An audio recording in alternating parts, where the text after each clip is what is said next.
Estamos de volta com o programa Você Pode Ser Feliz aqui pela Rede Século XXI. Já vamos atender os pedidos dos nossos irmãos e irmãs que ligaram apresentando as suas intenções, as suas preces e também os seus agradecimentos. A Simone Caetano da Silva Venceslau, ela é de Santa Cruz do Escalvado, lá em Minas Gerais. Ela pede oração pelo casamento de Simone e, aliás, Simone da Silva, o casamento dela com Elias Marco e também pede por uma causa na justiça. Pede pelo seu irmão Giovanni Caetano e por seus pais, por toda a sua família e também pede para que ela mesma consiga um emprego, que Jesus abra as portas para ela. Simone, muitíssimo obrigado por você ter se tornado nova sócia aqui da Associação do Senhor Jesus. Que Deus te abençoe. Evanir Tereza Filipim, ela é de Catuípe, no Rio Grande do Sul, ou Catuípe, né? Ela pede oração pela saúde do seu filho Itamar, ele vai passar por uma cirurgia, e ela pede também por toda a sua família. Maria Bernardina Trindade, ela é de Goiânia, em Goiás, ela pede oração por ela mesma, pela sua saúde, libertação em paz, por trabalho e também pede por todos os seus familiares. A Sônia Helena Ribeiro, de Campinas, no interior de São Paulo, pede oração pela cura, conversão, libertação dos vícios e das drogas de uma pessoa que ela apresenta o nome aqui. A Tereza Domingues Varani, ela é de Salto de Pirapora, no interior de São Paulo. Pede oração pelo seu neto, Luiz Felipe, pela graça de um emprego e por todos nós aqui da Rede Século XXI. A Lucy Mara da Silva, ela é de Campanha, em Minas Gerais. Ela pede oração pelo seu pai, João do Carmo, pela sua mãe, Maria Aparecida, e também por Beatriz, Amarildo, Ricardo e toda a sua família. A Madalena Marques Mendes, ela é de Campo Mourão, no Paraná. Ela pede oração pela cura e libertação, em ação de graças pelo Sandro, que hoje faz aniversário. Que Deus abençoe esse nosso irmão. A Raimunda Guimarães de Moraes, ela é de Sobral, no Ceará. Pede oração por ela mesma, por toda a sua família e também pelos falecidos de toda a família. Temos aqui mais dois nomes. Da Oscarina Luísa de Jesus, de Itabaianinha, lá em Sergipe. Agradece pelas graças recebidas, pede bênçãos e também pede pela sua saúde e por todos os seus familiares. E a Maria Xavier de Abreu, ela é de Pendências, no Rio Grande do Norte. Ela pede oração em especial por ela mesma, pela sua saúde, por toda a sua família e por todos os seus familiares. Muito bem, você continue ligando, fazendo a sua participação. Esses nomes aqui, essas pessoas já vão concorrer ao livro O Incansável Paulo de Tarso, do Beto Ieses, que nós vamos sortear no final do programa. E você, claro, está vendo no seu vídeo aí, e você também pode já fazer a sua participação. Quem sabe não será você o privilegiado nesta manhã de sexta-feira. Muito bem, Beto, vamos continuar. Eu queria que você só encerrasse o seu raciocínio, porque o tempo é tempo, né? Sabe como é que é, né? Então, você dá uma... Então, todo mundo pensa assim, olha, na estrada de Damasco, no outro dia ele era um grande pregador.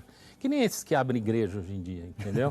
Num dia ele está lá, entendo. Numa situação de pecado, vamos assim dizer. No outro dia o cara é santo, já tem igreja, quer prosperar, abrir uma empresa, pequenas empresas, grandes negócios, né? Então, o Paulo demorou 10 anos. Se você fizer uma conta grosseira, mas depois da estrada de Damasco foram 10 anos, para um cara que tinha estudado com Gamaliel, que era tipo Harvard da época. Você vê como o tempo foi trazendo aquele discurso de um homem extremamente culto, desenvolvido, que tinha uma teologia judaica dentro dele, quer dizer, bem elaborada, uma tradição, foi se transformando, conheceu e reconheceu em Cristo o Messias da grande Israel, porque eles achavam assim, o Paulo, assim, nenhum apóstolo queria fundar cristianismo, chocante, né? Todo mundo queria que o judaísmo reconhecesse a chegada do Messias.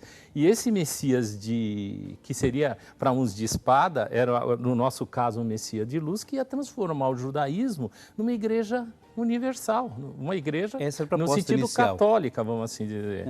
Essa era a proposta, todo mundo, ninguém, Pedro, Tiago Menor mesmo, foi muito sofrido. É quando chegou assim... esse é o grande, o cerne da questão de Paulo. Quando Paulo disse, essa revelação que Deus nos trouxe, essa vida em Cristo, só é verdade se for para todos. Entendeu? Se for realmente uma católica universal, que o termo católicos lá Sim, em grego, etc., é igual a universal. Entendeu? Que se for para todos no mundo. Então, essa transformação para os exclusivistas judaicos, né, era um escândalo. Pô, quer dizer então que todo mundo vai entrar no nosso clube? Que história é essa? Que história é essa? Então, quer dizer, o cara que nasce lá no Tibete também tem os mesmos direitos junto a Deus que eu? E Cristo veio dizendo que sim. E que os pequenos, os mais pobres, os desfavorecidos, tinham direito à partilha. Tinham direito a viver bem, ter vida digna. Isso foi extremamente revolucionário. Paulo foi a ponta de lança nessa divulgação e nesse esclarecimento. A ponto de, nas viagens missionárias, Pedro e Tiago Menor, que queriam um cristianismo restrito dentro do judaísmo, seguindo algumas tradições, né, tipo que nem a circuncisão e os preceitos alimentares, né, mandavam contra as missões, que é a grande mágoa de Paulo com Pedro e Tiago Menor, que ele ia lá, no caso, na primeira viagem missionária com Barnabé, convertia as pessoas, os gentios, e logo, logo tinha um cara chegando ali dizendo, não, mas peraí, não é bem assim.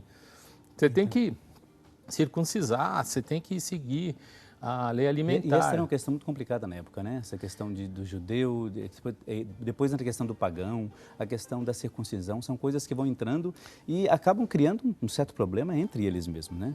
É porque o homem do primeiro século não tinha nenhum doutor para explicar para ele que a circuncisão talvez fosse um benefício. Era mutiladora, era tido como mutilador. Então, o homem do primeiro século, ele tinha aversão a isso. Se você quisesse ele na sua igreja, era inadmissível falar isso. E outra coisa, no ano de 44, existe uma grande fome na região ali de Israel, que seria hoje o Israel, na Samaria, etc. Grande fome. O clima mudou, essas coisas que se falam hoje, e as colheitas não deram. Agora, você vai explicar para uma pessoa que tem uma família, está passando fome, que ele tem que comprar carne de porco, que os caras dão na frente do templo, em Jerusalém, e ele compra no açougue do fundo, por o triplo do preço? Você vai explicar isso para quem está... É complicado, né? Entendeu? Um judeu comum chegava a pagar 60% de impostos. Está que nem nós, né? Parece o Brasil de hoje, né? Parece o Brasil.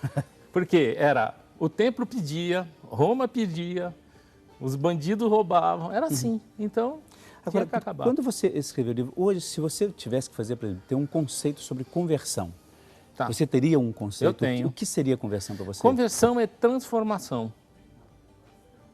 É transformação. Qual é a transformação que você quer para a sua vida? Entendo. Entendeu? Qual é a transformação? O que você está precisando? Onde você está aprisionado? Se você está aprisionado e quer uma mudança, essa mudança é uma conversão. Pode ser em várias coisas, pode ser uma conversão, uma transformação profissional. Mas no nosso caso aqui, nós estamos religioso, é claro. Falando de religião, você vai adquirir uma nova filosofia de entender Deus e o mundo. É porque o processo de conversão, às vezes, as pessoas têm uma dificuldade, por exemplo, de entender, ou até dizem assim, a conversão ela só é de fato real quando ela acontece, isso nos acompanhamentos que a gente tem, não é? Quando ela de fato acontece de hoje para amanhã. Por exemplo, eu sou uma pessoa ou no mundo das drogas, ou no mundo qualquer que seja. E, olha, acordei, sou uma nova pessoa. Só que isso é um processo complicado. Por isso que eu te perguntei em relação ao tempo, quando falávamos de Paulo, porque eu acho que é complicado quando você determina que a conversão ela só acontece dessa maneira.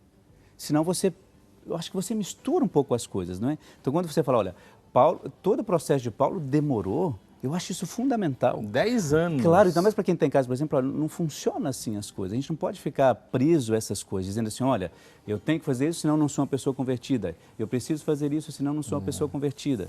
Então, para mudar um pouco esse conceito, não é? Eu acho que esse conceito é um conceito fantasioso, né? De um dia para o outro, né? Na verdade, você está construindo um edifício, não sei qual o tamanho, com a sua ambição, mas em cima de areia, né? Claro, às vezes a gente começa, nesse caso, mudar um pouco a nossa compreensão sobre isso. Isso atrapalha até o nosso dado de fé, né? Como é que você se encontra com Deus? Como é que você se relaciona com Ele? Ah, eu sou eterno pecador, então não posso ter esse relacionamento com Deus direto. Claro que pode, né? Claro. Agora, só que nós vamos fazer um pequeno mudança do nosso ritmo, porque nós vamos receber um aniversariante que está aqui. Não sei se você conhece esse aniversariante. Conheço. Bom dia, seja bem-vindo, Padre Eduardo. Obrigado. Padre Eduardo, obrigado. Louvado seja Deus, né? Louvado Feliz seja aniversário, Deus. não é? Feliz aniversário. 75! Isso é muito bom, não? É muito bom, né? Bom, É então. muito, muito bom. Eu acho que é o aniversário de lembrar o passado, louvar Pode e sentar, agradecer padre. a Deus Pode sentar. pelo meu pai, pela minha mãe, pela educação católica, pela vocação. A gente revive a vida e eu revivo louvando e agradecendo a Deus, louvando, não é? Pelas coisas que conseguimos fazer e pelas outras coisas que ainda vamos conseguir. A obra é dele, somos dele, ele cuida de nós, não é isso aqui? Vocês também são dele, eu louvo e agradeço a Deus por todos vocês, pela solidariedade que vocês têm tido, não é? A vida. A vida. Quantos anos de vida? E o que o Senhor já fez na nossa vida? Não é isso? O que já fez na sua vida? Como é importante agradecer, louvar e bendizer o nosso Deus. Agora, o senhor tem agora uma mensagem, uma pessoa muito especial para o senhor. Vamos olhar? Vamos ver quem é que é? Quem é essa pessoa? Parabéns, Padre Eduardo, pelo seu aniversário. Que o Senhor abençoe cada vez mais. Padre Eduardo, eu quero lembrar o senhor lembra daquele dia, daquela sexta-feira, que nós estávamos saindo para Lorena, para um fim de semana de evangelização? E lá na Rua Padre Vieira, chegou um caminhão de tijolos que nós tínhamos que pagar segunda-feira. E o caminhão chegou e nos entregou uma conta de 3.000 réis, 3 contos, que a gente dizia naquela época. E nós não tínhamos nada no banco, nada. E o senhor disse, Padre Eduardo, Mãe Luísa, vamos evangelizar, vamos para a Lorena, até segunda-feira o senhor providenciará esse valor. O senhor, como sempre, foi um homem de muita fé, muita coragem, que sabia que tudo estava nas mãos de Deus. Nós fomos a Lorena, fizemos o fim de semana, pregamos o evangelho lá com a tia Laura, muitas pessoas. No fim do domingo, o pessoal nos entregou a coleta daquele dia. E quando chegamos em casa, domingo à noite, nós fomos contar aquele dinheirinho e exatamente o senhor nos colocava esses 3 contos de réis para que segunda-feira nós pudéssemos pagar. Então eu quero dizer ao senhor, Padre, que aquele episódio comoveu muito o meu coração e o seu coração, porque o senhor sempre foi um homem de fé. O senhor não nos deixou faltar nada. Nós não tínhamos nada e o senhor nos deu aquele valor exato que segunda-feira cedo eu pessoalmente fui ao banco e paguei a nossa dívida. E assim, passo a passo, com a sua força, a sua coragem, Padre Eduardo, nós seguimos até o dia de hoje. Porque naquele tempo já, o Senhor já tinha na sua mente tudo isso que está construído hoje. Não tínhamos nada, mas já estava na sua mente. Uma associação, uma TV, um canal e uma rede. O Senhor já me dizia naquela época. E hoje estamos com tudo isso e muito mais. E para lembrarmos ainda uma coisa muito engraçada, o senhor lembra, Padre Eduardo, quando chegamos aqui, era um matagal, era tudo abandonado, que nós tínhamos que atravessar essa rua aí da fora, que agora iríamos para o nosso escritório, nossos estúdios, e para atravessar nós tínhamos que parar para deixar primeiro que os bichos, as cobras, as raposas passassem na nossa frente para que depois nós pudéssemos atravessar a rua. O senhor lembra disso? Mas foi muito gostoso, não é, Padre Eduardo? Começar tudo do nada e hoje ver a graça de Deus com tudo isso em pé, com uma rede de televisão. Parabéns, Padre Eduardo, pelo seu aniversário natalício. Parabéns pelos dias e anos que porque o Senhor passou se dedicando, dando sua vida para que a obra de Deus continuasse e o reino de Deus fosse propagado sobre os telhados, como nos fala a carta de São João. Parabéns por este dia, pelo seu aniversário. Parabéns. Que Jesus o abençoe. Ele dê ainda muita força, muita coragem, muita sabedoria para continuar essa caminhada. Parabéns, Padre Eduardo. Louvado seja Deus. Mas ela é serva de Deus, ela é muito cheia de Deus, ela tem muita fé. E tem dado a vida dela também para isso e perdeu a visão, trabalhando para o Rei Jesus. E continua trabalhando, apesar da deficiência visual que ela tem. Mas eu louvo e agradeço a Deus por Irmã Luísa e tantas outras pessoas que são de Deus.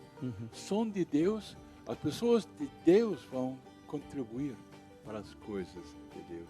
Agora, o senhor gostaria também de um presente dos nossos telespectadores? Que presente poderia ser esse? Eu não preciso de nada, eu não quero nada para mim, mas por favor, ajude-me a pagar as dívidas. Por favor, é o último dia útil do mês, não é isso? Ainda estamos no vermelho, mas eu acredito que Deus é Pai, que os filhos e as filhas amadas de Deus Pai vão nos socorrer. Desde já agradeço a generosidade de todos vocês. Muito, muito obrigado. O senhor poderia dar uma bênção para todos nós? Que a bênção de Deus, o amor de Deus, a plenitude de Deus esteja com todos vocês, Pai, Filho, Espírito Santo. Amém. Muito obrigado pela sua presença. A gente sabe que o senhor tem um compromisso agora. Muito obrigado e feliz aniversário para o senhor. Obrigado. Deus abençoe, Tá, Padre. Um Deus abraço a abençoe. todos. Fazer aniversário sempre é bom, né? Nossa, Mas eu acho engraçado bom o fato de ele não estar pedindo presente, né, para ele. Está pedindo presente para a obra, não é? É assim, se você não ajudar a construir, você não vai ter. Você tem que escolher. Eu gostei desse mote seu, hein? Gostei desse mote desse. Ouviu bem? Você que tem em casa ouviu bem? O que o Beto Edson disse, não é? Você quer ter um telhado para a sua fé? Você quer ter um lugar? Você quer ter uma comunidade? Você quer ter uma assembleia? Você precisa fazer por isso. Entendo.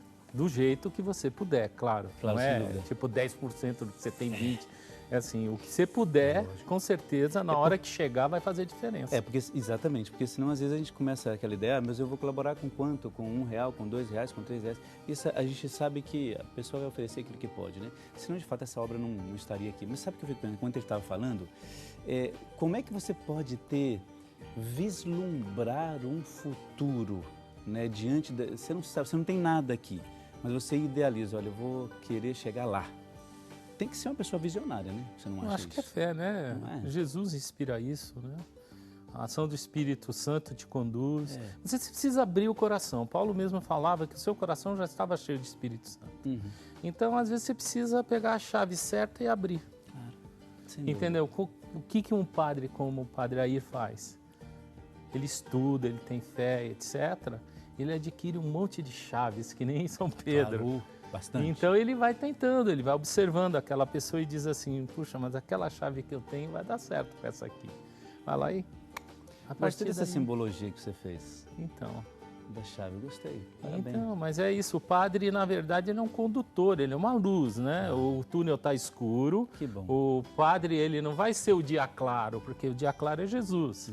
Mas ele vai dizer lá com o candeeiro dele, ó, vem por aqui. É por aqui. Ele pode conduzir, né? Ele pode conduzir. Ele pode tirar de dentro e manifestar e revelar o coração cheio de Espírito Santo que cada ser humano encarnado possui. Dádiva de Deus. É por aí mesmo. Olha, você então que ligou agora a TV, nós estamos conversando, vamos conversar um pouco mais daqui a pouco sobre conversão. O Padre Eduardo acabou de participar desse nosso bloco hoje e eu queria lembrar você o seguinte, hoje é aniversário do Padre Eduardo, aniversário dele, aniversário de vida, de nascimento. E eu gostaria de pedir a você, quer mandar uma mensagem ao Padre Eduardo? Manda, coloca lá no Facebook uma mensagem para ele, que a gente daqui a pouco mostra para ele a sua mensagem, a sua palavra ou a sua oração. Aquilo que você quiser apresentar, a gente vai mostrar para ele daqui a pouco. Então, vai mandando a sua mensagem pelo Facebook, que a gente vai ficar muito feliz com isso. Muito bem, vamos para um brevíssimo intervalo, daqui a pouco a gente já volta, é um instantezinho só. Até lá.